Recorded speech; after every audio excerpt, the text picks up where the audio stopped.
क्या हो अगर हमारी सबसे बड़ी एनर्जी चुनौतियों का जवाब हमारी नजरों के ठीक सामने हमारे विशाल महासागरों में ही छिपा हो। आज हम उसी अविश्वसनीय शक्ति को समझने जा रहे हैं जो समंदर की लहरों और ज्वार भाटे में छुपी हुई है। ये बात हमें एक बिल्कुल नया नजरिया देती है ना। हम सिर्फ पानी के एक बड़े फैलाव की बात नहीं कर रहे हैं, हम एक विशाल कुदरती बैटरी की बात कर रहे हैं जिसे सूरज और चांद लगातार चार्ज कर रहे हैं। तो आज के इस सफर में हम सबसे पहले महासागर की असली ताकत को समझेंगे। फिर हम देखेंगे कि कमाल की इंजीनियरिंग से इस ताकत का इस्तेमाल कैसे किया जाता है। हम इसके इतिहास में भी झांकेंगे और देखेंगे कि ये आज हमारी इकोनॉमी को कैसे बदल रही है। और आखिर में हम भविष्य की संभावनाओं पर भी नजर डालेंगे। तो चलिए शुरू करते हैं हमारे पहले पड़ाव से, महासागर की उस विशाल क्षमता को समझना जिसे अक्सर ब्लू एनर्जी या नीली ऊर्जा कहा जाता है। तो ये ब्लू एनर्जी आखिर है क्या भला? इसे एक बड़े अम्ब्रेला की तरह समझिए। इसके नीचे लहरों की लगातार चलती रहने वाली ताकत है, समंदर की सतह और गहराई के बीच टेम्परेचर का फर्क है, और यहाँ तक कि ताजे और खारे पानी के मिलने से पैदा होने वाली एनर्जी भी शामिल है। मतलब ये एनर्जी निकालने का एक मल्टी डायमेंशनल तरीका है। अब आता है सबसे मजेदार हिस्सा। हम इस कच्ची कुदरती ताकत को उस बिजली में कैसे बदलते हैं जो हमारे घरों को रोशन करती है। यहीं पर इंसानी दिमाग का असली कमाल दिखता है। हमारे पास कई ऑप्शंस हैं। हम ज्वार के प्रिडिक्टेबल उतार चढ़ाव का इस्तेमाल कर सकते हैं, लहरों की कभी ना खत्म होने वाली गति को कैप्चर कर सकते हैं, या फिर गहरे समुद्र के टेम्परेचर डिफरेंस का भी फायदा उठा सकते हैं। हर तरीके की अपनी चुनौतियां हैं और अपने मौके भी। चलिए ज्वारीय ऊर्जा को थोड़ा और समझते हैं। इसे इस्तेमाल करने के दो मेन तरीके हैं। पहला है टाइडल रेंज। ये बिल्कुल एक हाइड्रो इलेक्ट्रिक डैम की तरह काम करता है, जो हाई टाइड पर पानी को रोक लेता है और फिर लो टाइड पर टरबाइन से गुजारता है। दूसरा है टाइडल स्ट्रीम, जो कि पानी के अंदर एक विंड टरबाइन की तरह है और बहते पानी की काइनेटिक एनर्जी का इस्तेमाल करता है। ओटेक का कॉन्सेप्ट तो और भी ज्यादा कमाल का है। सोचिए, समंदर खुद एक विशाल हीट इंजन बन गया है। ये सतह के गर्म पानी का इस्तेमाल करके एक लिक्विड को भाप बनाता है और फिर गहराई से ठंडे पानी का इस्तेमाल करके उसे वापस लिक्विड में बदल देता है। इस साइकिल से एक टरबाइन चलता है, लेकिन हाँ, इसके काम करने के लिए कम से कम 20 डिग्री सेल्सियस का टेम्परेचर डिफरेंस जरूरी है। और जैसा हम यहाँ देख सकते हैं, ओटेक हर जगह के लिए सॉल्यूशन नहीं है। ये टेक्नोलॉजी सबसे अच्छा काम करती है ट्रॉपिकल इलाकों में, जिन्हें लाल और नारंगी रंगों से दिखाया गया है।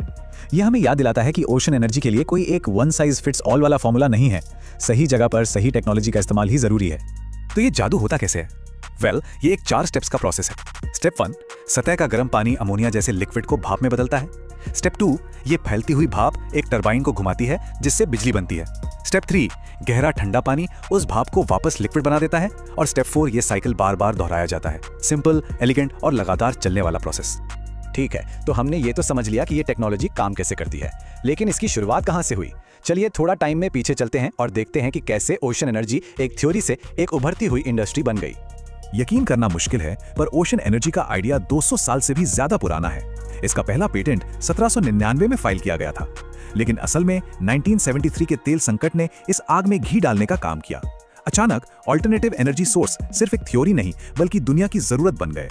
तो इतने सालों बाद आज हम कहां पहुंचे हैं? दुनिया भर में लगभग 513 मेगावाट की क्षमता है।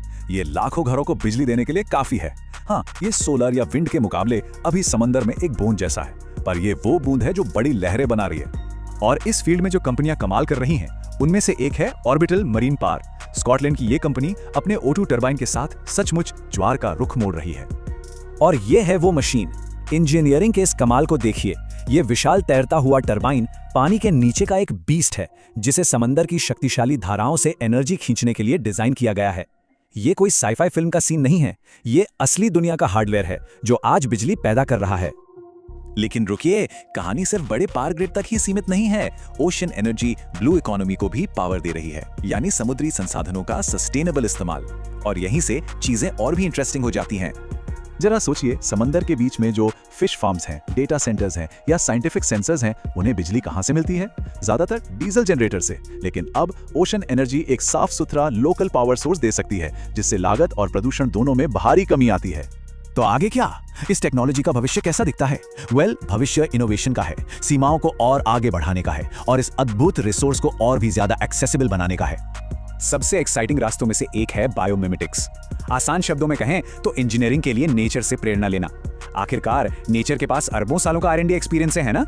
और इसका बेस्ट एग्जाम्पल है ये टाइड काइट। जैसे एक पतंग हवा में उड़ती है, ये डिवाइस पानी के नीचे उड़ता है।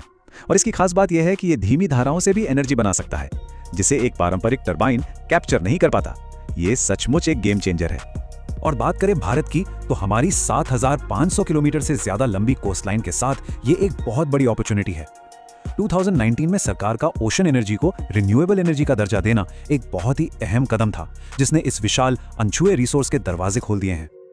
और आखिर में बात करते हैं पैसों की। स्मार्ट मनी इस सेक्टर में आ रहा है। सिर्फ 10 सालों में मार्केट का लगभग $1 बिलियन से बढ़कर $6 बिलियन से भी ज्यादा हो जाना, ये सिर्फ ग्रोथ नहीं, यह एक एक्सप्लोजन है।